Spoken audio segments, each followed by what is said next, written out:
Support WrestleTalk! Give us a subscribe. Daniel Bryan versus Shawn Michaels. We are going to try and do our best to speculate and just crazily predict what we think's going to happen at WrestleMania 35 based on all the rumours and reports that have happened over the last few weeks and where we think storylines are going, etc., etc. I'm Ollie Davis. This is the other one, Luke Owen. Welcome to the weekend edition of Wrestle Ramble, where not only are we going to be talking WrestleMania 35, we've also got crap gimmicks, we've also got your questions from the mailbag, and all that is sponsored by beer. This is beer. We love it. We're going to be drinking a bit of it in the break. We certainly are. We're going to be talking about it. Laurie and I have already had that one on an NXT episode, Tetsuya Naito. So I'm looking forward to seeing what you think. Head over to beer52.com/WrestleTalk to get your free case of craft beer. UK viewers only. That's Beer 52. So this mainly comes from a report, a very dodgy report. Yes. Because it's Barn Burner's No Holds Barred podcast. Yes. Who I think everyone's kind of stopped reporting their stuff as news. Is that Brad? Not this guy. Is that Brad Shepherd? No. Brad Shepherd. I thought he was with Barn Burner. Maybe occasionally appears on it, on this podcast show. But it's like this guy, Joe Page. Peach? I don't really know their backgrounds. Yeah, Peach and another guy. And they say, talking to add sources. And I think they definitely did do one correct report a few months ago. So that's why it's not easy to discount them. Same with Brad Shepherd, I suppose. Yeah. Because he got that XFL stuff. Yeah, the XFL and the Hall of Fame. Yes, which he's been really sort of like hanging his coat on, despite the fact that he's had nothing since. That was this time last year. I know. Happy anniversary, Brad Shepherd, and your scoop. Yeah. But this, so they were talking and they said, well, I've been speaking to my sources, and the other guy's like, well, I've been speaking to my sources, and they're trying to outsource each other, and they came up, they said Triple H versus Batista. Yes. Obviously, that's one of them. The idea is Triple H is going to recover in time. Oh, really? Yeah. Okay, because I haven't actually seen this report, nor your news episode about it. To peel back the curtain a little bit here, we tend not to watch each other's videos. We just watch the ones that we do. We don't want to be influenced by each other's styles too much. No, absolutely not. I made that error when I first joined here. I just always assumed that match was going to be off the cards now because of Trips' pectoral muscle. Yeah, so, of course, he tore that at Crown Jewel early November. It's like a 5-6 month recovery period for a normal human being. Yeah, but not like a Triple H or a John Cena. Triple H does not miss his compulsory 30-minute match at WrestleMania. At least 30-minute minimum. Oh, and that's not including entrances. No, that's not. That's an hour. Yeah. I really like those matches. It's like Triple H gets a 20-minute entrance. Yep. Seth Rollins gets like 3 minutes. Yep. And a cool white suit. But it's always got it. Despite what the audience are telling you, you have to go that time. Well, I really hope this is... We're going to talk about all the other ones. But I really hope this one happens because I fear if it doesn't, Batista won't come back. Well, that's it. He's always said that if he was going to come back to WWE for another match, it would be against Triple H. I think pretty much that's the only match he's really interested in doing, which kind of baffles me a little bit. I don't know, man. I was thinking about this. I've been going back and re-listening to our 2018 prediction show that we did sort of around this time last year and people emailing in. And it's really funny looking back on that now because there are people going like, The Undertaker's going to have one more match. And me and you were sitting there going like, it's not happening. He's definitely retired. Like, they did that big old ceremony of him retiring. There's no way he's going to be having another match. Yep. And then he had 3 of the buggers this year or whatever it was. Maybe it was 2. But again, like, if Undertaker's coming back, then I just don't get the point of just doing nostalgia matches. But, so you're relating that to Batista coming Yes. back. So for me, I think Batista is obviously a guy who is very creatively focused. And, the fact that he left WWE, a very high-paid position, to go into acting and a bit of MMA and work from the ground up. And he's done that. And he's like just an absolutely brilliant actor now as Drax in Blade Runner, that's Drax again. He's just really good at being Drax in Guardians of the Galaxy. Well, he's done it in 3 films now. Yeah. And he's done brilliant. One of those is the second biggest movie ever. Yep, he was in James Bond as well, of course. And I think he's a guy who's creatively driven and story driven. And going by his last return in 2014, when he came back in the Royal Rumble as a babyface and then turned heel, he would show up in NXT and wrestle a match against Bo Dallas, or not, but did an angle with Bo Dallas. He's a guy, I think, who probably sits at home and does fantasy booking like us. Fantasy booking himself. Yeah. And I think he thinks poetically for his character of Batista that was really brought in, if you look beyond all the Deacon stuff. Deacon Batista stuff, like this animal version of Batista was brought in by Triple H, and he wants that story arc to wrap up with Triple H, and that's his swan song. I totally understand why he wants that to be his final one. Yeah, but we've already had that match. We had it at WrestleMania like 10 or so years ago. But not for a last time ever. I mean, maybe it's just me. Like, when we were like looking at this card as well, because we've written down like some of the matches already that have been reported, or some of the matches that could be lined up, and then I started like running through the list of names that aren't involved in those matches. And he's like, well, you got to think they're having a WrestleMania match. I mean, you got to think they're having a match. You got to think they're having a match. Then after a while, you're like, why are we spending? Like, why is these two part-times? I know that it's WrestleMania and this is just what you do now. This is just the done thing. But like Batista versus Triple H at WrestleMania just seems like a card filler that doesn't need to be there.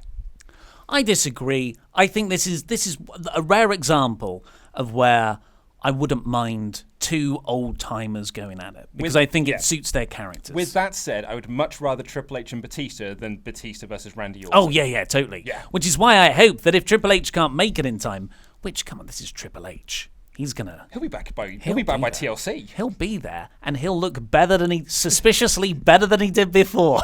And just don't ask him to pee and things. Yeah, and he, Batista is 50, I think next year. I think he turns 50. So there's not much time for him for this, to like take bumps in a ring. Yeah. So this is I think this might be the last chance for Batista. You reckon this will be, if we don't get Big Teast at WrestleMania 35, then we're not going to get him at all? So I hope that happens. Yeah. That we've also got, this is one that I would rather not happen. Yep. The Miz versus Shane McMahon. Yep. Shane's got for the best in the world trophy. Shane's got to have his marquee WrestleMania match, because the boy sells tickets. Don't ask me how, but the boy sells tickets. That one time. He sold tickets. I know, but like in the wrestling world, if you've done it once, then it's like a guarantee after that. Like you can hang your hat on it. And be Wasn't The Undertaker. Nope. Or the Hell in a Cell. Wasn't the Hell in a Cell. Nope. It was Shane O'Mac that was the one who sold them tickets. To be fair to him, it probably was, because that was a huge return. Yeah, it was a big deal. Remember when he did return and everyone was like, oh my God, Shane is back. This is the best thing ever. Here we are like 2 years later going like, good Lord, I'm sick of seeing Never Shane. leave us again, Shane. So this is a match that I can't be asked with, to be honest. I'm not asked about this at all. So I think if it was Shane McMahon versus someone else, especially if Miz is going to be a babyface and Shane's going to be a heel, I'm not interested in that dynamic at all. 100% not. But Miz is great. If anyone can sell me on this, it's the Miz. And they've got 4 months of storytelling to hopefully tweak this into something engaging. But then does like Miz win and then he's the best in the world? Well, that's the other joke, isn't it? It's like neither of these guys are the best in the world. This trophy is a joke. It's like a gimmick fun match. Yeah. But it's cool. Okay. It's wrestling, it doesn't matter. It's all ironic. And I don't want to watch an ironic wrestling match between Miz and Shane McMahon. Shane throwing his potatoes and doing his crap MMA. And Miz doing his weak-looking offense. It's the polar opposites of each other. It is the safest and hardest style in WWE. We've got Rey Mysterio is reportedly penciled. All of this, again, comes from the same people. It's all rumor and conjecture. But like the Triple H Batista one, that was set up at SmackDown 1000. Yeah. That was kind of like figured to happen. Rey Mysterio is reportedly penciled in for a United States title match. Okay, I'm fine with that. Mm-hmm. But who will his opponent be? Apparently that's not decided. It's between the champion being Shinsuke Nakamura, so Nakamura holds on to it, Samoa Joe, okay, or Andrade Cien Almas. Well, it'd be nice for the United States Championship to be featured on something. Yeah. But, it'd be nice for Almas to have something to do as well. Crikey, like, it's incredible he's done nothing since coming up to the main roster. Is it? Maybe you're right. He's done more than Sanity, I suppose. Yes. Yeah. He had that star-making performance against AJ Styles. He did. And Daniel Bryan, and Rey Mysterio, and Jeff Hardy, I think. Of those names, Almas is the one that jumps out to me the most, but just because I want to see Almas featured more on this show. Yeah, I agree. Also, I just think that sort of that's a potential passing of the torch moment. That's genuinely If a Almas wins. WWE legend. Oh yeah, good point. Especially if he has the title. Yeah. But like that could be. Both guys can get over in defeat. Ray's been spectacular the last year. He's had a great 2018. Yeah, that could be. That's a good use of an old timer. But the sad part of this report, this bit genuinely makes me a bit sad, is that so those three names, Nakamura, Joe, or Almas, the other two of those names that's not the champion, will be in the Andre the Giant Memorial Battle Royal. So can you imagine having Samoa Joe and Shinsuke Nakamura and Almas on your card and thinking like, well, only one of them can actually have a match. The other two will have to go into that battle royal that goes in the pre-show, which no one cares about. When the podcast said that, and they went, well, the other two guys will go in the Andre the Giant Memorial Battle Royal, so it's going to be a stacked battle royal this year. And then they move on. I was like, no, whoa. Talk about how bad That's terrible. It's garbage. So back to the big time. Yep. Apparently, WWE are talking with The Rock. More part-timers. Yeah. About a potential Hall of Fame induction. Like, this is one of the speculated reasons why NXT TakeOver's been moved from Saturday to Friday night on WrestleMania weekend. Which has caused havoc with all the indie promotions that were running on Friday night because they didn't want to go head-to-head with NXT, so they've all been moved to the afternoon. Yeah. And the idea originally, and this was what WrestleVotes reported, that Rock was in talks with WWE to win the Royal Rumble match and face Roman Reigns for the Universal title at WrestleMania, and that could be yet another passing of the torch. But all of these talks happened before Roman's diagnosis with leukemia was revealed.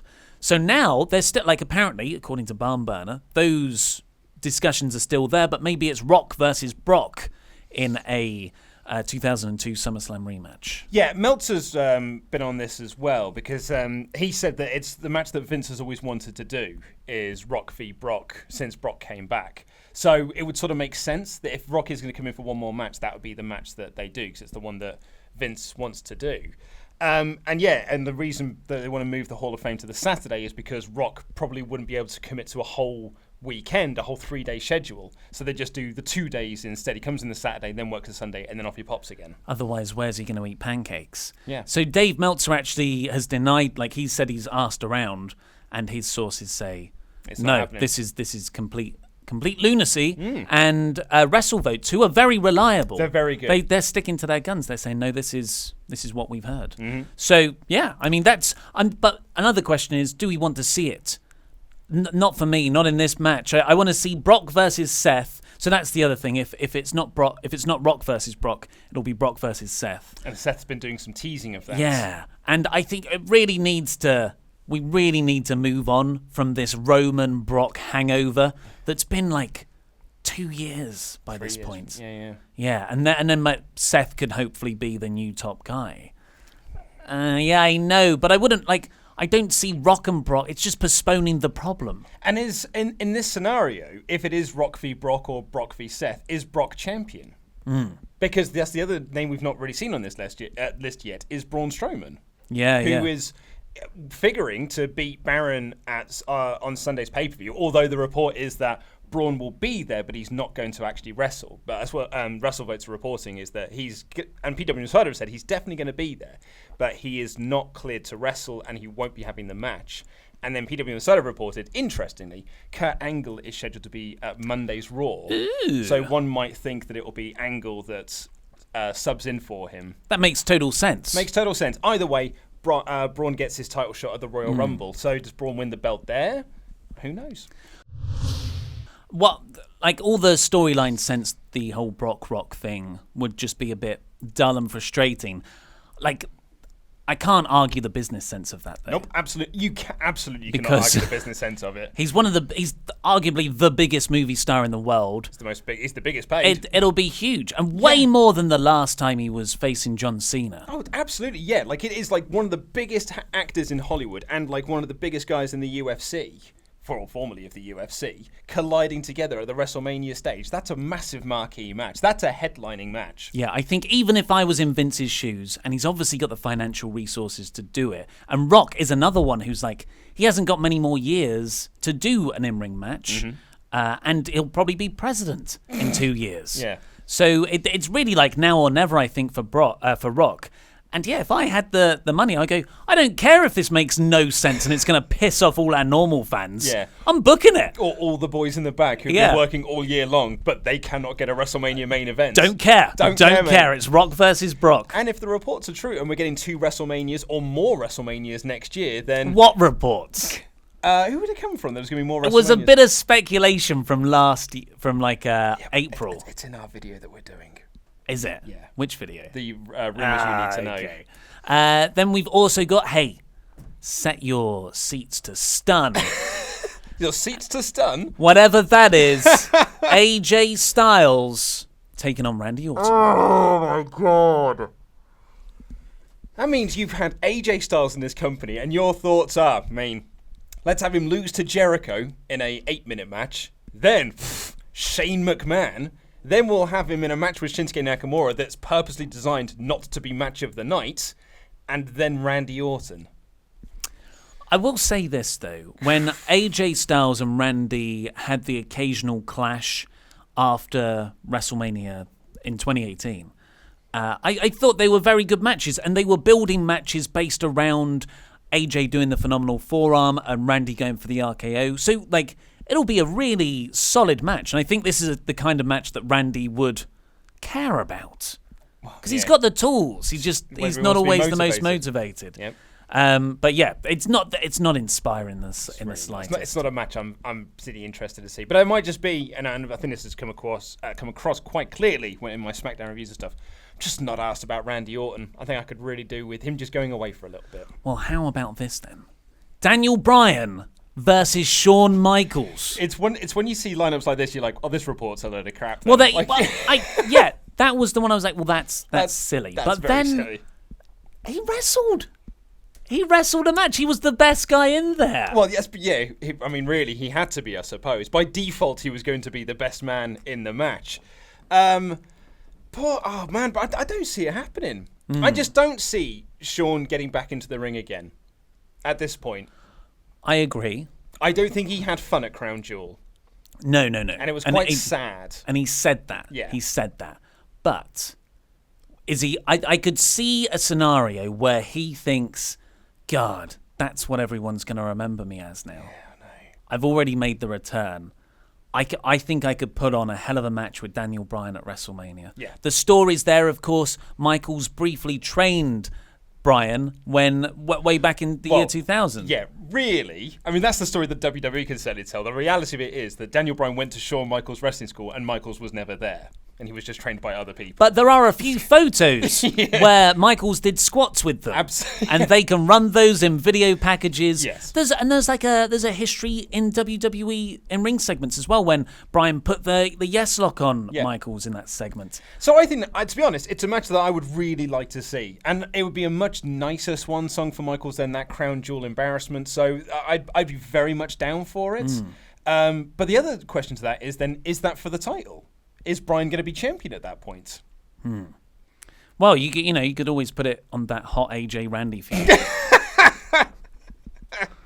And finally, of the rumoured, and this is also from Barnburner. Yeah, this also feels like put some names up onto a dartboard and just fling them over there. Yeah. It's that now. So Becky Lynch and Ronda Rousey, that's where we think we're all building towards, which is just an amazing sequence of events following that meant to happen at Survivor Series. Becky Lynch got concussed, couldn't wrestle, and initially you're like, oh, I'm bummed. That was the biggest match of Becky Lynch's career. It's the only match I was interested in. But now it's like, oh, okay, it will happen probably in the main event of WrestleMania as a huge big-time draw. Well done, women. Yeah, and, nice. But mostly well done, the man, Becky Lynch. Yeah. And so you're like, okay, I personally think that's what should main event WrestleMania, even if you've got Rock and Brock. Well, I agree, because Jim Ross on his podcast said that there are no male stars on the Raw or SmackDown roster that have enough momentum at the moment to main event WrestleMania. No. And actually, I completely agree with him.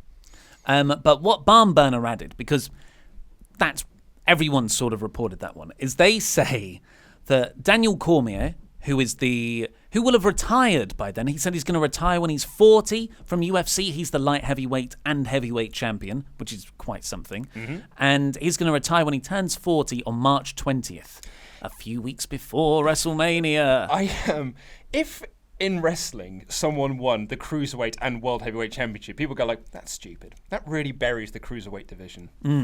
Yet in UFC, where it's a legitimate sport, it's like, yeah, it's just happened. Yeah, well done. I guess if it's not like too... The weight difference isn't too big. It could just be a pie. Eat a pie on one day and you're the light heavyweight champion. Yeah. So Daniel Cormier in Ronda's corner for this. Cormier has apparently had a tryout with WWE. Apparently Fox want him to become a commentator for SmackDown when it moves there. So that's a very possible thing that could happen. Because Fox is, the report is that Fox wants SmackDown to be more sports, less sports entertainment when it moves there in like quarter 3 or quarter 4 next year? It's October, so Q3. Yeah. But the craziest thing is that Barn Burner said, well, with Cormier in Ronda's corner, Conor McGregor will be in Becky Lynch's corner. And the reports are that WWE have wanted to do something with Conor for years. I think it was Triple H. I think the report was that Triple H wanted them to do like a Floyd Mayweather, Conor McGregor segment at SummerSlam last year. Like that was the thing he was really pushed for because that was just before their big fight. Or it might be like, something around that time. But that never came to fruition. But it's a great idea. It's a great idea, and I know that they really want Conor in because Conor is a name that again you put up onto a poster, and that's what WrestleMania is. WrestleMania is not what it used to be. Was the showcase of the Immortals. It's where feuds ended. It was where like the end of it was the end of the wrestling year and the start of a new one, where you crown your new top guy or you start your next set of storylines. But now it's become, hey, it's a big event where you get celebrities, and which WrestleMania wasn't the first time anyway, but it's like it's celebrities, it's part-timers, it's names that you recognize from 20 years ago, it's people from outside the sports entertainment world all coming together. So people who are there 365 days for the other part of it don't really matter. What matters is the big name people, and Conor McGregor is a big name. Plus, I mean, he is essentially pro wrestling in its finest. Like he jumped the cage and attacked a referee at a Bellator show. That's not even his promotion. He threw a dolly at a coach with his rival in. And not like a dolly as in like a girl's toy. Yeah. I shouldn't say girl's toy, but a toy. You mean like an actual dolly. Yeah. I think Conor McGregor would be an inspired choice there. His whole his whole gimmick is sort of based on Ric Flair. Yeah, that's as is Becky Lynch's at the moment. And Becky and Conor had a sort of Twitter exchange where he was like, if you have a proper fight, I'll come and back you up. And she said, well, April, New York, I hear New York's nice in the spring, which is a WrestleMania thing. So, yeah, I mean, that would be amazing. But then let's list off some of these names that are not a part of what we've just reported. That's Charlotte Flair, Asuka, Bobby Lashley, Drew McIntyre, Finn Balor, Elias, Braun Strowman, Bray Wyatt, who's looking to return. He might even return on Sunday. I put Jinder down, but that's a joke. Kurt Angle, Kevin Owens is reportedly going to be back by WrestleMania. Rusev. You've got Bayley, Sasha Banks, Sanity, The Bar, The Usos, New Day. There's a lot of other talent there that are not scheduled for matches. That's why we have Battle Royals. Beer52.com/WrestleTalk. Head over there now to get your free case of craft beer, UK viewers only. Delicious. So this is the Niper. Yes. Cloudy, juicy IPA. Yes. I believe it's a New England IPA. A few people pointed that out last time Laurie and I had this. And it is quite delightful. I'm a big fan of it. I haven't got the magazine close by. It smells nice. Oh, that's because they're both down here. 1 second. What are your thoughts? What are your thoughts while I'm trying to find... I'm not really an IPA guy. I know. Because you're a porter man. You like a darker beer. Yeah, like a... I've got to apologise as well, because a few people get very upset because we tend to drink these from the can, but that's because there's no point putting a glass out. It's only a short segment. Hops are plenty with smooth and silky malt and dry hopped in a big way. This tropical juice delight is bursting with mango, pineapple, and citrus. I can get the pineapple. It's 5.5%, man. So it's woohoo! I mean, for Canada, it's not particularly a strong beer, but here in the UK, that's well above session. Should we get on to some crap gimmicks? If you're wondering to yourself, what the heck is a crap gimmick? Well, that's a segment we do here each and every Saturday on the Wrestle Ramble, where you, the SWAF Nation, send to us your crap gimmick submissions, and we, the crap gimmick bookers, decide if we want to sign them or not. What's a crap gimmick, you ask? Well, we like to think of it as you are a wrestler or a blank or something much more abstract. So, big backlog of things to get through, but if you do want to submit yours, it's luke@wrestletalk.com. One more time, luke@wrestletalk.com. Still got about 200 to get through. Although we're nearing the end of July. In fact, oh wow, we're at the end of July, July 30th. Can we not just have a 2018 cutoff point when the clock strokes midnight? Yeah, but then I'm just going to get all of the submissions sent again. We're going to have the same backlog. They'll just be in a different order, I guess. But you can click the button that says red.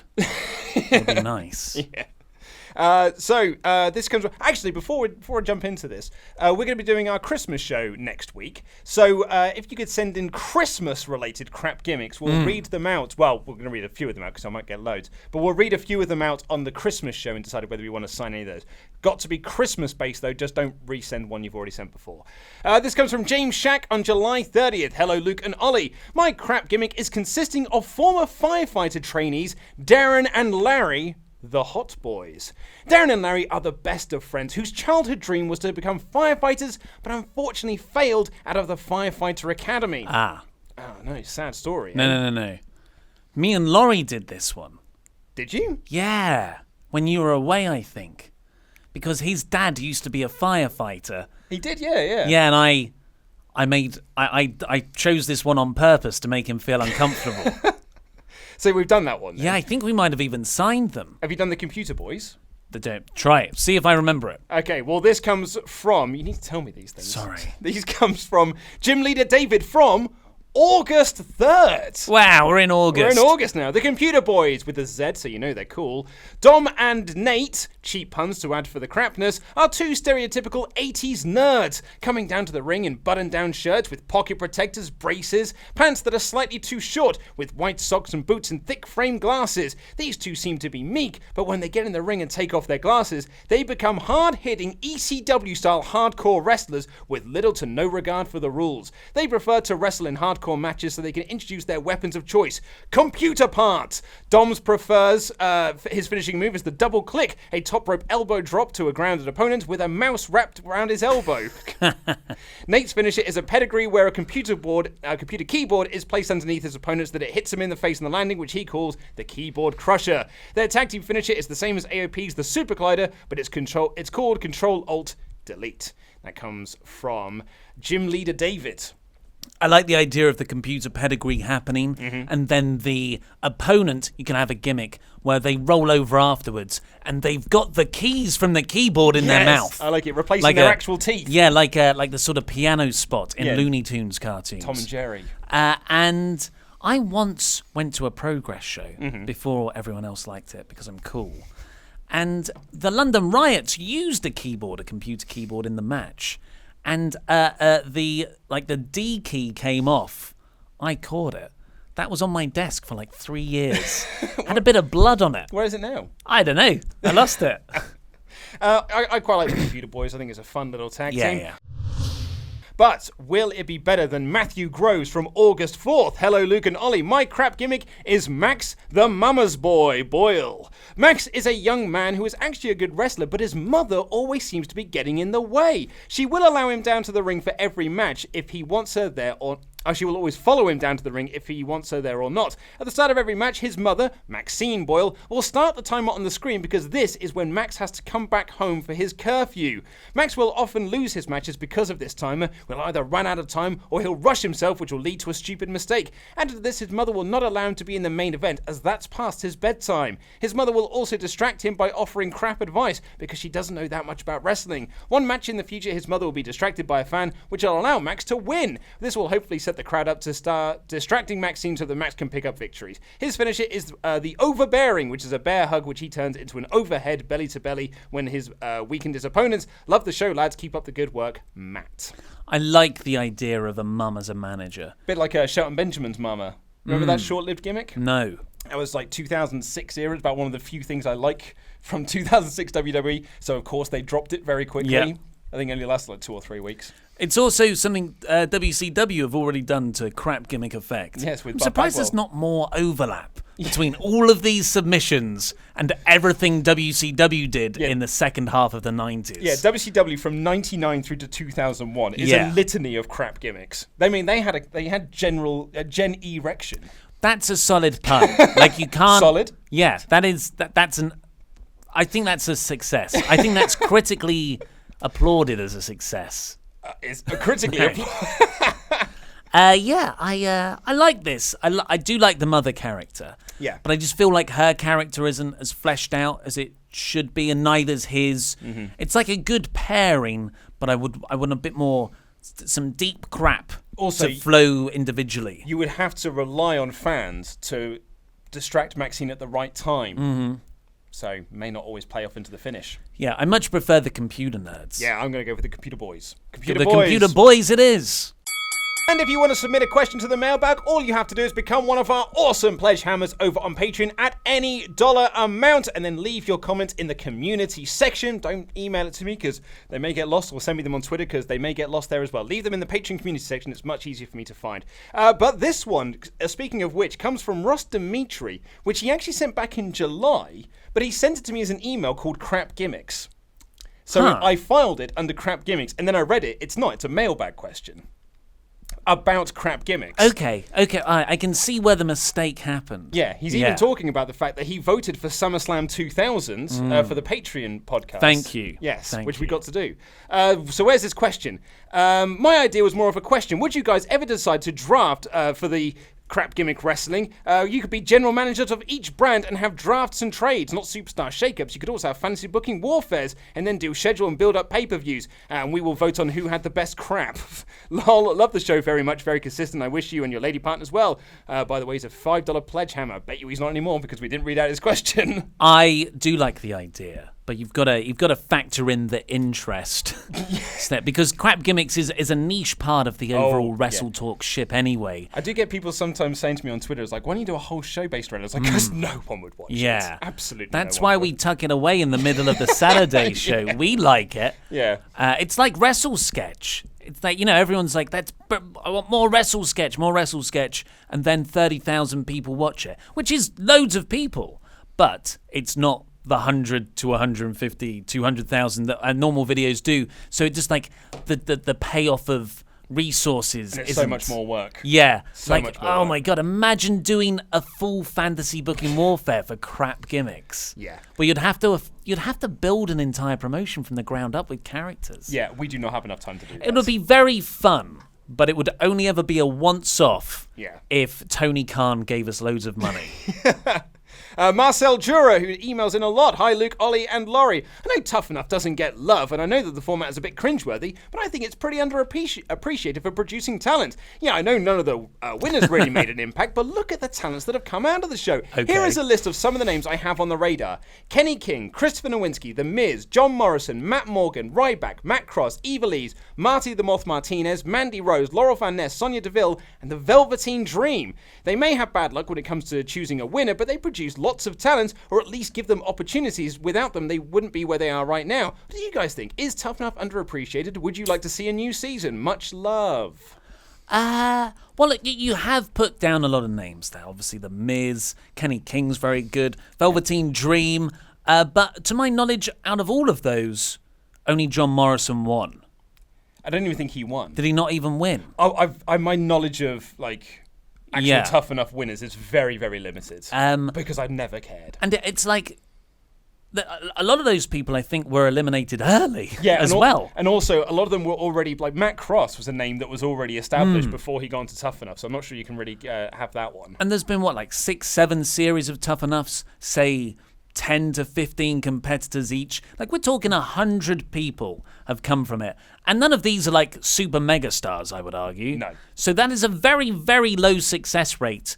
And I would definitely say Velveteen Dream is a product of NXT. Not Tough Enough. And Ryback, wasn't he in the previous developmental? He was an FCW, right? So those people are products of the developmental systems. Not Tough Enough. They just not Tough on Enough. Yeah. And Tough Enough as a show, as much as I love the idea of it, my God, Americans do not make reality competition series that I enjoy. No, and also I just think that the reality competition format is dated now, and I don't think people are really interested now. I don't even think like reality TV is as big as it once was. I think people are more interested now in like Instagram. Instagram, or like big production style. Like people tune into TV for event things like Game of Thrones or like really well produced TV shows, as opposed to watching the Kardashians fart around or whatever it is they do on that show.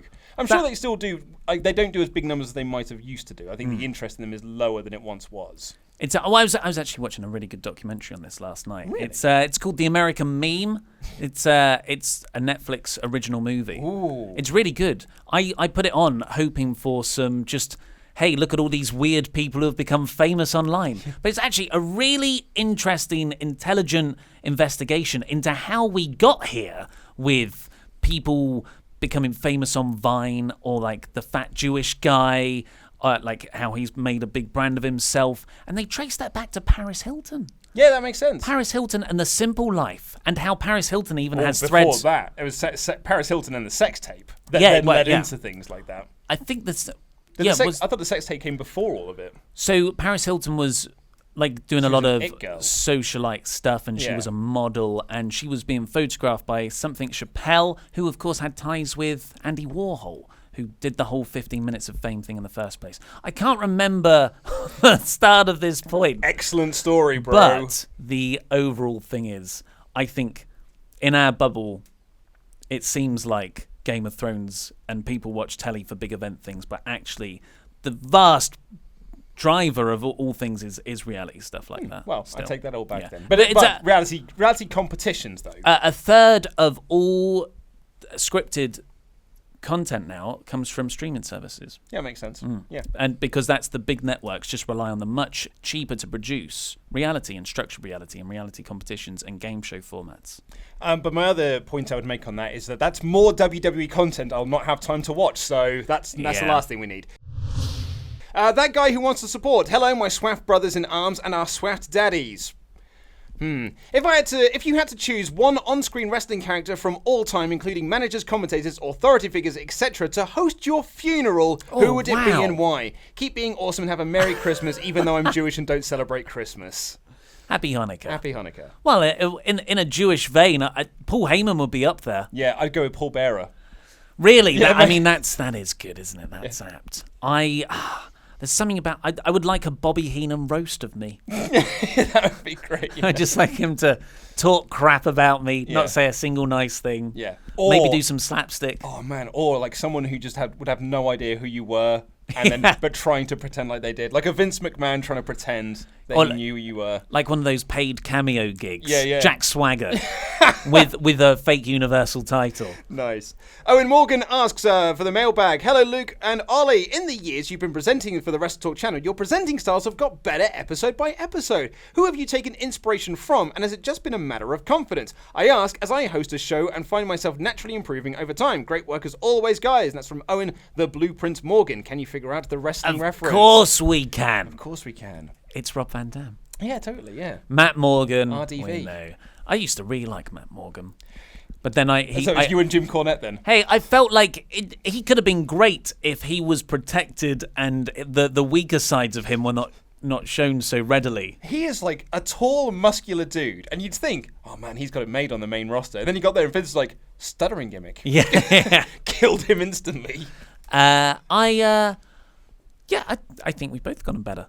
What do we take inspiration from? This is more for you because I think you were the one who really put your stamp on this channel. Like when I first started doing videos back in 2014 for this channel, I was just reading an auto cue as best as I possibly could. Because that was the time before we did jump cuts and stuff. So you had to get the auto cue done in one take. Otherwise, you had to just start again from the top, and it was a bloody nightmare. Which is why I did the jump cuts. Yeah, exactly. It's much easier this way. And then, essentially, when I came here, I did my own... I read it like myself, but everyone said I was boring. So I was like, well, I better do it like Ollie does then. And then everyone just said, you're just too much like Ollie. And I think now I'm starting to find more of my own feet again. Yeah, I agree. Laurie's great. Laurie is my favourite presenter on this channel. What? Yeah, he is. I love his style. Yeah, well, he was a professionally he's a professional, trained host beforehand. Yeah. We've just figured it out on the way. Yeah. Well, it was mainly if you host your own stuff, it was me editing myself because it was only me. I would film, I would write, I would film, and then I would edit it twice a day. 2 episodes a day.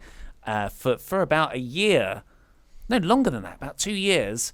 And when you have to watch yourself back, you're like, oh, God, your voice sounds stupid. There's like no passion. So I was like, okay, maybe I'll just start speaking a bit louder. And speaking a bit louder became yelling. And then it eventually became, hello, run the news. I'm Ollie Davis.